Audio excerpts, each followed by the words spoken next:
पाकिस्तान एक अजीब मुल्क है। यहाँ कब क्या हो जाए किसी को नहीं मालूम, क्योंकि यहाँ के नेता और लोग बड़े अजीब हैं। लेकिन जानकारों की माने तो पाकिस्तान का असली मालिक सेना है और सेना जो चाहेगी वही होगा, क्योंकि पाकिस्तान की सेना ही असली मालिक है। सेना को लेकर हमेशा पाकिस्तान में कुछ न कुछ चलता रहता है, खुलासे होते रहते हैं और हंगामा भी होता रहता है। अभी का ही ले लीजिए, जनरल बाजवा को लेकर इमरान खान ने क्या कुछ नहीं कहा। मीर सादिक, मीर जाफर, गद्दार और न जाने क्या क्या, क्योंकि सबको मालूम है कि पाकिस्तान में सरकार उसी की बनती है जिसके समर्थन में सेना होती है। उसी तरह एक बड़ा खुलासा परवेज मुशर्रफ को लेकर हुआ है, और वो भी कश्मीर मसले को लेकर। आप तो जानते हैं कि भारत और पाकिस्तान के बीच कश्मीर को लेकर कई युद्ध हो चुके हैं। हर युद्ध में पाकिस्तान को करारी हार झेलनी पड़ी। उसके बावजूद पाकिस्तान के राजनेता और सैन्य अधिकारी शेखी बघारने से बाज नहीं आते। ऐसी एक घटना पाकिस्तान के पूर्व सैन्य तानाशाह परवेज मुशर्रफ के साथ हुई थी। तब मुशर्रफ ने पाकिस्तानी पत्रकारों के सामने कश्मीर पर चंद दिनों में कब्जे का दावा किया था। उन्होंने कहा था कि अगर प्रधानमंत्री नवाज शरीफ मंजूरी दें तो वे कश्मीर पर कब्जा कर सकते हैं। उनके इस बयान पर बैठक में मौजूद पाकिस्तान के एक वरिष्ठ पत्रकार मोहम्मद जियाउद्दीन ने जमकर उन्हें खरी खोटी सुनाई थी।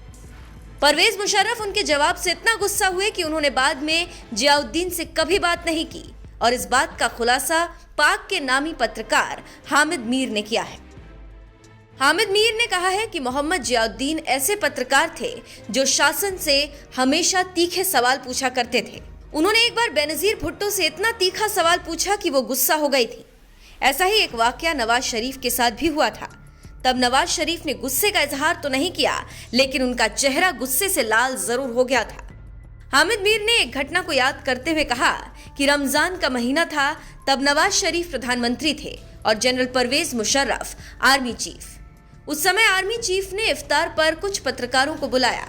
इसमें हामिद मीर, एक उर्दू अखबार के एडिटर और अंग्रेजी अखबार के एडिटर मोहम्मद जियाउद्दीन भी शामिल हुए थे। परवेज मुशर्रफ ने पहले से ही जनरल अजीज को बुलाया हुआ था।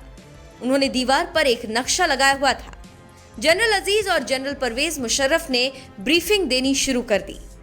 इस ब्रीफिंग के दौरान जनरल मुशर्रफ ने कहा कि अगर हम फला सड़क बंद कर दें तो फला पहाड़ी पर कब्जा कर लेंगे, और ऐसा कर दें तो उस पहाड़ी पर कब्जा कर लेंगे। ऐसे में हम 3 दिनों में कश्मीर आजाद करवा सकते हैं। हामिद मीर ने कहा कि मैं इस ब्रीफिंग से बहुत प्रभावित हुआ और सवाल किया कि वाकई 3 दिन में कश्मीर आजाद करवा लेंगे। इस पर मुशर्रफ ने जवाब दिया कि बिल्कुल, बस नवाज शरीफ हमें इजाजत दे दे। हमें बस 3 से 4 चोटियों पर कब्जा करना है, 5-6 सड़कें ब्लॉक करनी है और कश्मीर आजाद। हामिद मीर ने कहा कि ये तो बहुत जबरदस्त बात है। जियाउद्दीन उनके पास वाली मेज पर ही बैठे थे। उन्होंने हामिद मीर के पांव पर पांव मारते हुए कहा कि चुप रहो। इस पर हामिद मीर खामोश हो गए। ये ब्रीफिंग कारगिल प्लान के बारे में थी, लेकिन मुशर्रफ ने ये नहीं बताया कि हम ऐसा पहले ही कर चुके हैं।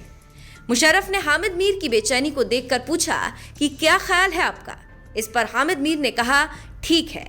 जियाउद्दीन ने फिर हामिद मीर की टांग पर टांग मारी और चुप रहने को कहा। जब परवेज मुशर्रफ की बयानबाजियां नहीं रुकी, तब जियाउद्दीन गुस्से में आ गए।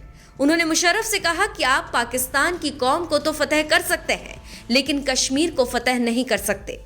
इस पर परवेज मुशर्रफ गुस्से में आ गए और तेज आवाज में जियाउद्दीन को दबाने की कोशिश करने लगे। इस पर जियाउद्दीन ने परवेज मुशर्रफ के दावों की बखिया उधेड़ दी। जियाउद्दीन के फैक्ट्स इतने मजबूत थे कि मुशर्रफ को जवाब देते हुए नहीं बना। इस बात का खुलासा हामिद मीर ने अब किया है, जिस पर हंगामा मचा हुआ है और इसे लेकर चर्चाएं आम हैं। वैसे आपको बता दें कि मुशर्रफ कारगिल में हार गए थे और मुशर्रफ ने अटल बिहारी वाजपेयी से धोखा किया था, जिसका नतीजा आपके सामने है, और यही चीज हामिद मीर ने अब सुनाई है।